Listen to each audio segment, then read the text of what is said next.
Sami Zayn might be the last real good guy. Not because he's perfect, not because slapping Cody Rhodes and then trying to apologize 5 seconds later was some masterclass in emotional control, but because that moment told us something. Sami can be wrong and still feel bad about being wrong. Cody works real hard to make sure everybody believes that he's the good guy. But the more that this story plays out, the more it feels like Sami Zayn is not losing his mind. He might just be the only person saying the quiet part out loud. Welcome to Pro Wrestling Quickie. I'm Tristen Law, semi-retired pro wrestler and your host. You don't have much time, and neither do I. So last night on SmackDown, Sami Zayn and Cody Rhodes had one of those segments where words mattered more than body language. Sami came out there wearing the new shirt, the last real good guy. And that shirt is not just something available at WWEshop.com. No. That's character work. That's a statement. That is Sami telling you how he sees himself in the story. He's not saying, I'm perfect. He's not saying, I never mess up. He's saying, compared to Cody Rhodes, I might actually be the honest one here. And that's where this gets interesting, because Cody had a point. Sami has been running around desperate. Sami has been asking Cody how to be great. Sami has been acting like Cody has some secret answer, like Cody can pull him aside, put a hand on his shoulder, and magically explain why Cody is Cody and Sami is Sami. That's not how greatness works. At some point, Sami has to figure it out on his own. At some point, Sami has to stop asking other men to tell him who he is. So when Cody basically told him, figure it out, there was truth in that. It was cold, it was dismissive, but it was not completely wrong. The problem is, Cody does what Cody always does. He takes the part where he is right, and he wraps it in that Cody Rhodes moral superiority and pretends the rest of the story doesn't exist. Cody had the nerve to ask Sami, oh, if we're friends, why would you call me out in public? Why not talk to me in private? And on the surface, that's all fair. That all makes sense to me. If you are my friend, do not embarrass me in front of the world. If you are my friend, pull me to the side. If you are my friend, let's have this conversation behind closed doors. Fine. But here's the problem. Where was that friendship when Sami needed guidance? Where was Cody when Sami was clearly struggling? Where was Cody when Sami was asking real questions about greatness, about purpose, about why he keeps getting close but never quite becomes the guy? Cody wants Sami to act like a friend in public, but Cody did not act like a friend when Sami was breaking in private. That is what Sami's exposing. Cody wants all the benefits of a friendship when it protects Cody's image. But when friendships require patience, guidance, or actual emotional labor, suddenly Cody turns around, kicks him in the ass, and says goodbye. And then Cody gets to stand out there like the mature one. That's the Cody Rhodes trick. He makes himself look calm. He makes himself look reasonable. He makes everyone else look unstable. Cody Rhodes has narcissistic tendencies. And if this was just Sami, maybe you would ignore it. But it's not just Sami. Look at the pattern. Everybody who helped Cody finish his story eventually ends up at odds with Cody. Jey Uso was there for Cody. Randy was there for Cody. Seth Rollins helped Cody finish the story. John Cena became part of that whole Cody hero image. And now Sami Zayn is standing there pointing at Cody like, wait a minute. Why does everyone who gets close to you eventually becomes the problem? That's not paranoia. That's pattern recognition. And that's why Sami's point hits. Cody does not have friends. Cody has supporting characters. And once those supporting characters stop supporting Cody's story, somehow they become the issue. Seth becomes bitter. Randy becomes an obstacle. Sami becomes desperate. And everyone else becomes the heel, and Cody gets to stay in the clean, nice, white suit. But Sami is saying, no, I see what this is. And then Cody calls Sami desperate? That's where Cody really loses me. Because yes, Sami is desperate. Sami is desperate for validation. Sami is desperate for someone to tell him that he's good enough. Sami is desperate to understand why he can be loved by the people, respected by the locker room, trusted in big moments, and still not be treated like the guy. But don't get this twisted. Cody Rhodes is desperate too. Cody was so desperate to get back into the WWE Championship picture that he was willing to stand across from his own friend Randy Orton. Cody was willing to put the championship above relationship. So do not call Sami desperate like Cody has not built his entire recent run around desperation. The only difference is Cody's desperation wears a suit. Cody's desperation gets fireworks. Cody's desperation gets called ambition.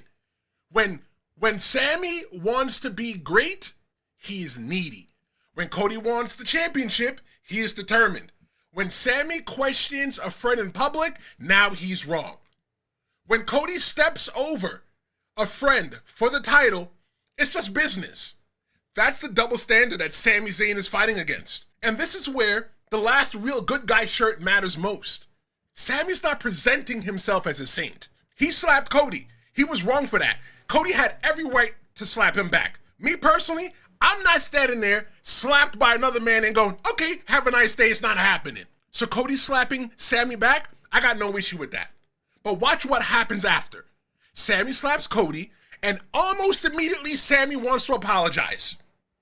That tells you who Sami is. He lost control, but his conscience kicked in. He knew he crossed the line. He knew that he went too far. That does not erase what he did, but it reveals something about him. Sami still feels it. Sami still has that moral center. Sami is a good guy who makes mistakes. Cody is different. Cody slaps Sami and goes right back to being Cody Rhodes. And again, the slap is not the issue. The issue is the character behind it.